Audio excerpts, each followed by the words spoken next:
કરજણ તાલુકાના દેરોલી ગામ પાસેથી પસાર થતી નર્મદા કેનાલ પાસે કાર ચાલકે સ્ટીયરિંગ પરનો કાબુ ગુમાવી દેતા કાર કેનાલમાં ખાબકતા કારમાં સવાર 4 વ્યક્તિઓમાંથી 2 વ્યક્તિઓના મોત નિપજતા અરેરાટી વ્યાપી જવા પામી હતી, જ્યારે 2 ઇસમોને શરીરે ઈજાઓ થતા સારવાર હેઠળ હોવાનું સૂત્રો જણાવે છે। પ્રાપ્ત માહિતી અનુસાર વડોદરા તાલુકાના દિવાળીપુરા ગામમાં રહેતા નરેશ બાબર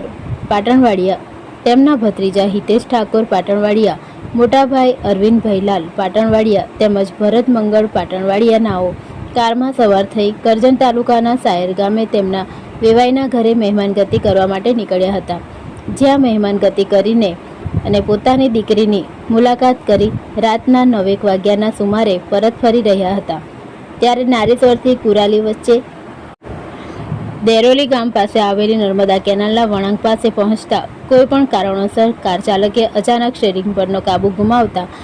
ગાડી કેનાલની પાળી તોડી કેનાલમાં ખાબકી હતી। કાર કેનાલમાં ખાબકતા પાણી હોવાના કારણે કાર ડૂબી જતા કારમાં સવાર હિતેશભાઈ પાટણવાડિયા તેમજ અરવિંદ પાટણવાડિયાનું કરુણ મોત નિપજવા પામ્યું હતું, જ્યારે નરેશભાઈ અને ભરતભાઈને શરીરે ઈજાઓ થવા પામી હતી। ઘટનાની જાણ થતાં કરજણ પોલીસ તેમજ કરજણ ફાયર ટીમ ઘટના સ્થળે પહોંચી મૃતકોના મૃતદેહને બહાર કાઢી પોલીસે કાયદેસર કાર્યવાહી કરી પીએમ અર્થે હોસ્પિટલ ખસેડ્યા હતા, જે અંગે પણ